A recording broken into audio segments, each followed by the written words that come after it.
If you like the John Wick movies, Drive, Kill Bill, Oldboy, The Matrix, or are just a fan of martial arts crime movies, The Raid 2 is absolutely worth your time and is in the conversation for the best action movie of the past decade.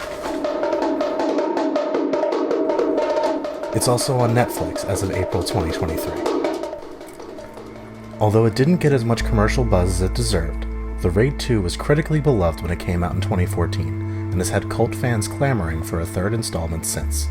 The Raid series itself is one of the biggest influences on the John Wick series, with Chad Stahelski and Keanu Reeves being such big fans that they cast two of the actors from The Raid 2 in John Wick 3.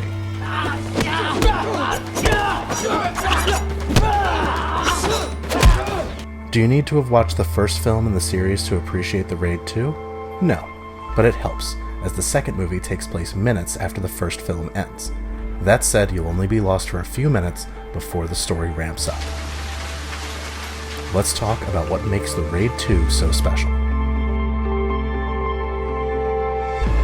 More than just high-intensity fistfights, the directing behind The Raid 2 is what sets it apart as a great action film. Written and directed by Gareth Evans, the plot is strong, with character motivations being evident, but the exposition is brief to leave as much time as possible for set piece after set piece of fights in all different locations and with different characters. The story here requires attention, as the movie doesn't hold your hand to explain its twists. Visually, The Raid 2 is stunning. While many action movies of the 2010s are over-edited with quick cuts that give the impression of fast action, the fight scenes here, and there are a lot of them, are mostly well-lit and balance impactful inserts of hits with wide shots so that we can see the entire performance of both the stars and the stunt performers.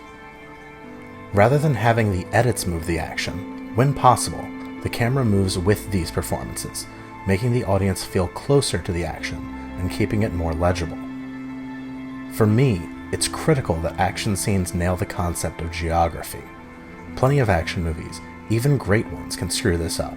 If I don't know where the fighting is and who is being hit where, it's distracting and makes the experience worse. The Raid 2 nails the geography of each scene, which is impressive given the wide variety of locations. Even in the car chase scene, where so much is happening between so many different characters, each movement is legible, and with pacing that keeps your eyes glued to the screen. More than just understanding how to represent bloody violence on screen, Gareth Evans heightens the emotional stakes of the most pivotal scenes by using a technique that Akira Kurosawa was known for, using the eyes of the background actors to draw our attention to a certain point in the frame. There's also a certain visual flair here.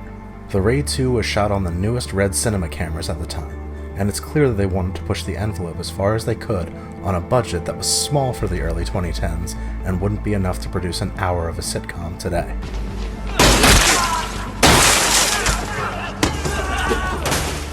Although it's not commonly noticed, action films can be totally broken by poor sound design. The Raid 2 sounds painful, sometimes even gross, but it also uses environmental sound wisely and curates a great soundtrack for the genre that remains just as listenable today as it was when it was released.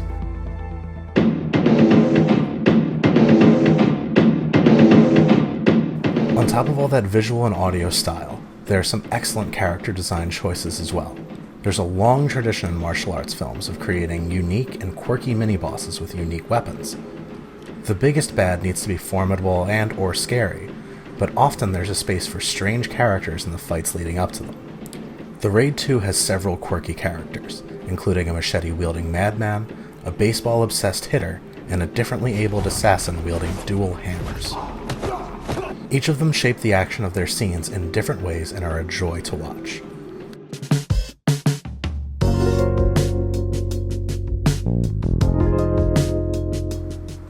Like all genre films, action movies in general, and martial arts movies in particular, have prominent tropes. Plot devices so common, the audience can often predict them minutes in advance. Just the same as you know that if a character gets punched in the face but barely reacts, that the punchee is about to become the puncher, there are narrative themes that these films lean on to tell their stories more effectively. I've noticed recently rewatching genre entries like Kung Fu Hustle, Mission Impossible, Sin City, Sicario, and others, that many action movies are partially constructed out of an idea of institutional corruption.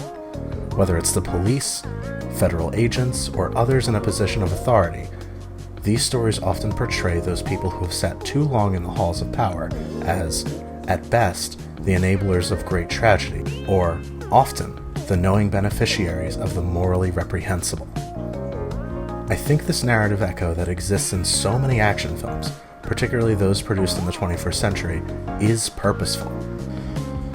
Where movies about police officers tend to focus on the righteousness of the institutions of control and power, many action movies portray the exact opposite. If you haven't seen it yet, or it's been a while, I still think that The Raid 2 is one of the best ways to spend a few hours if you love fight scenes. If you've seen it already and want to watch something else, I'd recommend checking out movies like Upgrade, Hotel Artemis, Blue Ruin, I Saw the Devil, or any of the other ones mentioned in this video. Of course, let me know your thoughts on The Raid 2 in the comments down below, and if you'd be so kind as to like and subscribe, it greatly helps this tiny channel make more videos.